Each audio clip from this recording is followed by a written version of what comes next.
Salut à tous. Aujourd'hui, nous allons parler de l'enregistrement des données dans une base de données. Et pour ce cas pratique, moi, je vais utiliser les bases de données MySQL. Il en existe d'autres comme PostgreSQL pour des relationnels et aussi des non relationnels comme MongoDB.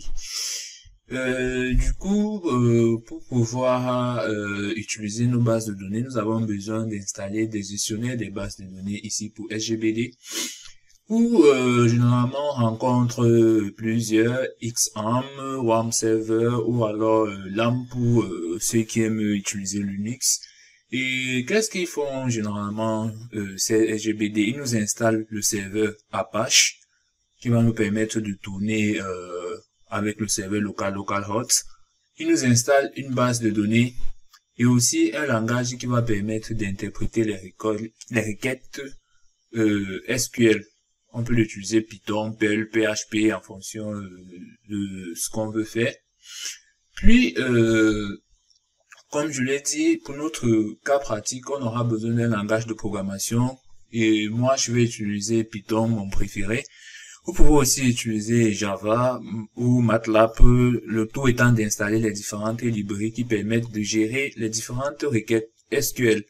Et généralement, pour interroger une base de données, on utilise la méthode CRUD, c'est-à-dire Create, Read, Update, Delete. Et avec ce cas pratique où on va plus faire des updates que toute autre chose, et des create aussi. Du coup, pour le schéma des câblages, je vous invite à réaliser ce diagramme. Et ensuite, je vais vous montrer le bout de code Arduino qu'il faut réaliser. Du coup, le programme il est assez simple en soi. Il suffira d'écrire ce petit bout de code et ensuite de le téléverser dans la carte Arduino pour pouvoir récupérer la température du capteur qui s'y trouve. Maintenant, nous allons passer à l'installation proprement dit de notre SGBD. Ici, là, je vais utiliser XAMPP. Du coup, il faudra venir sur ce site apacheframe.org et dans la partie téléchargement et vous retrouverez XAMPP. Puis vous prenez, moi je pris la version la plus récente et vous faites la procédure d'installation, vous double-cliquez et vous suivez les instructions. Une fois cela terminé, vous allez maintenant lancer cette icône et vous allez avoir ce panel. Et ici, nous allons avoir ce menu. Moi, je suis XAMPP parce que pour moi, il est facilement implémentable. Il est facilement utilisable autant pour moi. Pour lancer le serveur Apache, je n'aurai qu'à cliquer sur Start. Et du coup, il nous renvoie les ports de communication. Puis, pour lancer ma base de données, je vais cliquer ici sur Start. Et il y a cette information très importante pour moi. Généralement, par défaut, c'est 3306 si je ne dis pas de bêtises. Mais je l'ai modifié à 3325 parce que apparemment il y avait déjà des conflits d'utilisation avec un autre logiciel sur ma machine. Du coup, j'ai dû changer le port. Je le dis parce que ça sera important lorsqu'on va vouloir envoyer nos différentes requêtes pour enregistrer nos valeurs de capteur. Et du coup, pour avoir accès à la base de données, on va tout simplement cliquer sur le bouton Add My. Et nous voici rendus à la page. Puis ici vous allez voir l'ensemble des bases de données qui ont été créées et j'ai créé personnellement la base de données Sensor où nous avons une table température et des valeurs ont déjà été enregistrées. Et ensuite j'ai créé une table température avec des colonnes date, heure, valeur, puisque nous allons enregistrer la valeur du capteur de température en précisant son heure et la date à laquelle elle a été enregistrée pour pouvoir effectuer différents traitements par la suite, si nous le voudrons bien sûr. Du coup, pour créer les différentes bases de données, c'est assez facile. Voilà, vous allez voir que là, j'ai mis valeur, l'étape autant pour moi, valeur float, date va char, heure va char. Et je n'ai précisément rien mis comme contrainte si c'est clé primaire ou alors que ça s'auto-incrémente. Donc voilà un peu les différents types, c'est important des types. Puis maintenant, nous allons donc passer à la partie code où nous avons écrit un programme en Python, bien sûr, pour pouvoir envoyer toutes nos requêtes vers notre base de données. Du coup, vous aurez besoin de deux librairies, de deux packages, MySQL Connector et PySerial. MySQL Connector pour la connexion avec la base de données et l'interprétation des requêtes SQL. Et puis PySerial ou bien la librairie Serial pour la communication avec Arduino, pouvoir récupérer toutes les données qui vont être transmises via la communication série, c'est important. Du coup, pour les installer, vous pouvez facilement venir ici sur Terminal, vous cliquez sur Terminal. Par exemple, si je fais pip list, vous retrouverez l'ensemble des librairies que j'ai déjà installées. Vous voyez là MySQL Connector et vous voyez là aussi PySerial. Ce sont les deux que j'ai installés. Je les ai installés en faisant quoi? Vous venez sur le site pypy.org, vous tapez directement dans votre navigateur préféré Pypy MySQL Connector et vous copiez simplement ça. Puis vous venez ici et vous collez. Puis vous rentrez. Ça me dit que je l'ai déjà installé.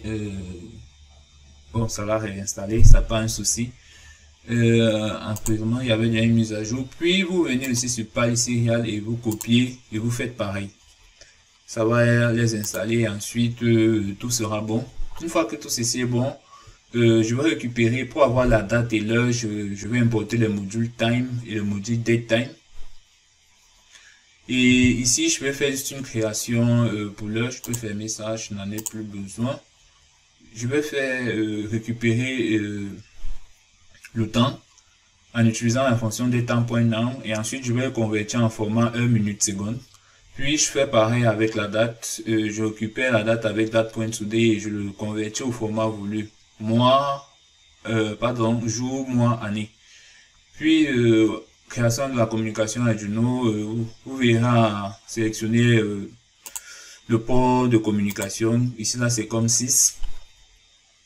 Et vous allez le placer là, puis vous allez créer une main try upset pour essayer de voir, pour vérifier s'il n'y aura pas d'erreur. Si ça récupère une erreur, ça me dit problème, de connexion série. Et ici la vitesse de communication 9600, comme nous avons là 9600. Puis j'essaie aussi de vérifier s'il n'y aura pas une erreur lors de la connexion avec la base de données. Je vais tout simplement utiliser ma librairie MySQL Connector et je vais utiliser la méthode connect. Et dans la méthode connect, c'est là où je vais spécifier le host, le user, le password, la database et le port. Si vous aviez votre port défini en 3306 par défaut, cette option ne devrait pas être nécessaire. Mais j'ai dû la modifier et c'est pour ça que j'ai mis 3325. Sinon, je n'aurais pas pu me connecter à ma base de données. Donc, vous n'aurez pas nécessairement besoin de préciser cette ligne. Et ensuite, le curseur, c'est celui-là qui va aller effectuer toutes les différentes requêtes ligne par ligne dans notre table. Et nous allons avoir cette requête pour insérer les données dans la base de données insert into temperature, date, heure, valeur et la valeur, on met pourcentage S pour le type qu'on veut bien ajouter. Puis voici donc la boucle qui va tourner à l'infini. Une fois que je reçois les données avec la méthode readline de ma communication Arduino, je vais vérifier si j'ai bien reçu en affichant dans la ligne de commande. Ensuite, je vais envoyer mes données. Et qu'est-ce que je fais pour envoyer mes données? C'est là où je viens remplacer toutes ces valeurs ici là. Le pourcentage S sera remplacé par le string de la date à laquelle nous sommes et ensuite l'heure à laquelle nous sommes, puis à l'information même du capteur ici, data.decode, je décode l'information qui était codée en binaire et sous le format UTF. Puis j'exécute dans le curseur. Je vais dire au curseur de l'exécuter en faisant cursor.execute query et ma valeur. Et ensuite, je fais un commit, c'est-à-dire pour valider les instructions et valider le changement qui s'est opéré dans la base de données. Et une fois cela terminé, je mets une temporisation autant pour moi pour récolter les valeurs à chaque 1 seconde. Donc, si vous voulez plutôt prendre des valeurs à chaque 5 secondes, à chaque 10 secondes, vous verrez à changer le paramètre ici. Du coup, qu'est-ce qu'il me manque à faire? C'est simplement de lancer mon programme. Vous voyez là donc les différentes valeurs de température sur 20 degrés et à présent. Maintenant, on va aller dans notre base de données ici et je vais cliquer sur la table température. D'autres valeurs avaient déjà été envoyées, mais là vous voyez que je ne suis qu'à la page 1. Du coup, je vais à la page suivante pour voir. Vous voyez que là, je récupère, voici les valeurs qui sont en train d'être enregistrées. Ça, ce sont les valeurs récentes. Voici encore d'autres. Donc, du coup, voilà ça de manière à temps réel. Chaque fois que je vais modifier, voilà mes données qui s'enregistrent en temps réel. Du coup, c'était ce que je voulais vous montrer. Et ainsi, si vous avez plusieurs capteurs et donc vous voulez enregistrer les données pour pouvoir faire des interprétations et connaître comment votre système fonctionne, c'est ainsi qu'il faut procéder. Et je vous inviterai à, si vous avez aimé mon contenu, à liker, à partager et aussi à vous abonner pour des différentes vidéos, pour être notifié pour des différentes vidéos. Et sur ce, je vous laisse aussi en commentaire le lien de notre channel Telegram pour plus de discussions, ou alors faites-nous part de vos incompréhensions, on se fera un plaisir de vous aider. Merci et à la prochaine.